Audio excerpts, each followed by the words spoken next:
Bueno, y ahora sí vamos con el análisis TDS de hoy. Tiene que ver con cuestiones de la justicia, ¿no? No es un tema casual, no tiene que ver con todo lo que se habló de la justicia esta semana. Repito, tenemos un mercado que al 31 de diciembre pasado tenía cerca de 180.000 juicios en riesgos patrimoniales, de los cuales aproximadamente, estimo, algo más del 90% corresponden a reclamos de responsabilidad civil. El resto son los reclamos de asegurados, como decía, contra compañía, fuero comercial, incumplimiento de contrato. Pero creo que todos, más o menos, a los 5 o 6 años, aprendimos eso de que en nuestro idioma castellano la H es muda. Bueno, casualmente en el caso de la justicia, si hay una que no es muda, sino que se expresa y hace mucho ruido con sus fallos, es la Sala H de la Cámara Nacional de Apelaciones en lo Civil, conformada desde hace muchos años por la doctora Abreu de Beguer, el doctor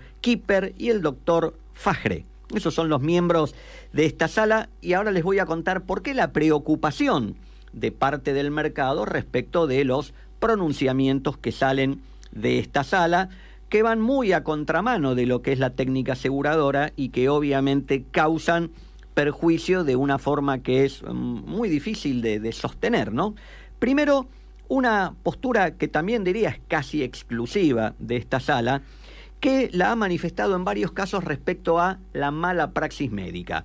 Hace algo más de 5 años, abril del 2017, el mercado fue en cierta forma impactado por un fallo en una causa Migliora con Ramírez, que dio lugar a artículos de muchos especialistas. Recuerdo uno de nuestro amigo, el doctor Alvarelos, entre otros, porque en primera instancia una jueza había opinado que el seguro de responsabilidad civil médica individual era virtualmente obligatorio, donde todos diríamos que conocemos que hay seguros obligatorios y seguros voluntarios, metía esta tercera postura.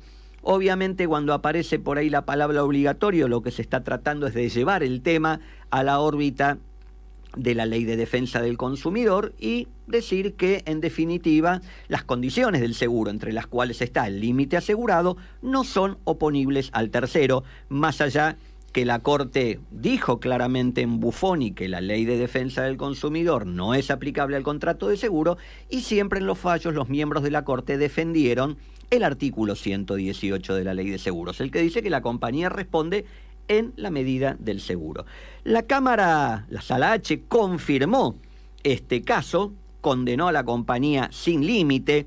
Para tener una idea, tal como decía el amigo Alvarelos en su nota, sobre algo que actualizado deberían ser o hubiesen debido ser 500.000 pesos, se condenó a la compañía a pagar 6 millones. Este criterio de que frente al tercero, en un caso de mala praxis médica, no hay límite oponible, lo vuelven a manifestar ese mismo año en una causa GRC con Hospital Naval. Revocaron el fallo de primera que había aplicado límite de cobertura para la aseguradora y hablan de la obligación de determinar la nulidad de cláusulas que limitan la obligación de indemnizar si atentan contra la buena fe, las buenas costumbres, las leyes imperativas o son abusivas, y dice que cuando hay infraseguro, entonces no se puede oponer. Más allá que técnicamente no estamos ante un infraseguro, en responsabilidad civil no hay valor a riesgo, así que mal podemos hablar de infraseguro, en todo caso insuficiencia de suma asegurada. Pero, y yo me planteaba, ¿no? La aseguradora que había emitido la póliza de esta médica, en el caso Migliora con Ramírez, es Seguros Médicos. Tiene hoy, de acuerdo a lo que figura en los registros de superintendencia, o mejor dicho, al 31 de diciembre, algo así como 3.100 juicios. Imagínense si por algún albur de la lotería todos los casos de la aseguradora tuvieran que pasar por esta misma sala y tener algo así como, no 3.000, 10%, 300 juicios en los cuales sea condenado a pagar sin límite condenas de mala praxis médica. No existe, no subsiste. Por eso digo, lo preocupante que haya una sala que tenga este tipo de opiniones. Pero el otro caso, la otra postura, también muy grave, muy particular, tiene que ver con la aplicación del doble de la tasa activa para las actualizaciones de las sentencias. Esto me lo crucé justamente en un caso reciente, de ahí derivó de analizar esto, ¿no? Esta sala aplica intereses al doble de la tasa activa, dependiendo obviamente de la fecha del hecho. Este caso era anterior a la entrada en vigencia del Código Civil y Comercial. Desde el hecho hasta la entrada en vigencia del Código Civil y Comercial, tasa activa. Pero desde el 1 de agosto del 2015, cuando entró en vigencia el nuevo código, hasta el momento del pago, el doble de la tasa activa.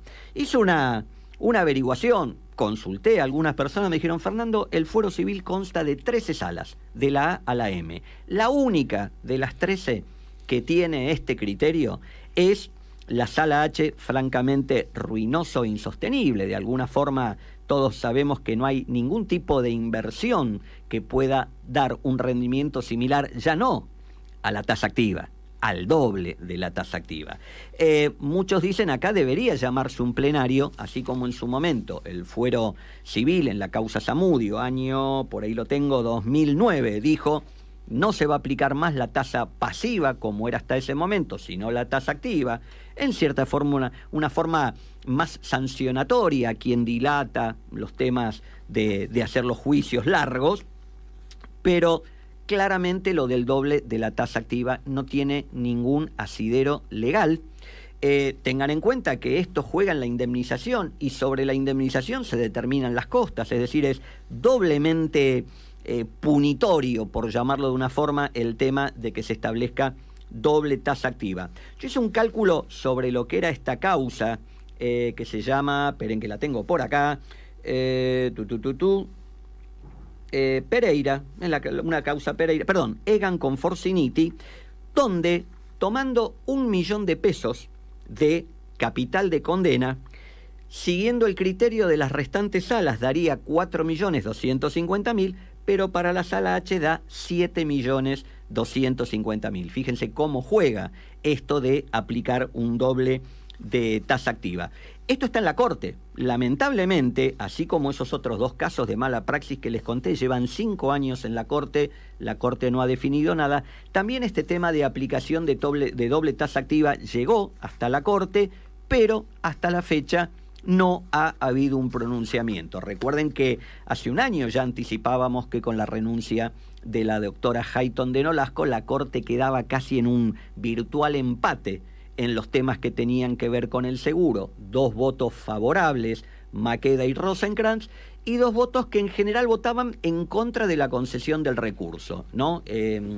Rosati y Maqueda, en el otro caso Lorenzetti y Rosenkrantz. Así que la Corte no está definiendo temas vinculados al seguro desde hace un año, porque está en este empate virtual de 2-2 y no han nombrado un conjuez para hacer las veces de desempate. Así que preocupante, la verdad, me dicen muchos abogados, obviamente, hasta que no está el fallo de primera instancia, no se sortea la Cámara. Una sala muy particular, repito, con fallos bastante disímiles al resto, de los cuales uno podrá discutir más o menos algún concepto o los montos que se fallan, ¿no? Pero en un mercado, repito, donde hay cerca de 180.000 juicios, más de uno tiene una velita prendida para que el caso no termine en la sala H. Ese fue el análisis TDS de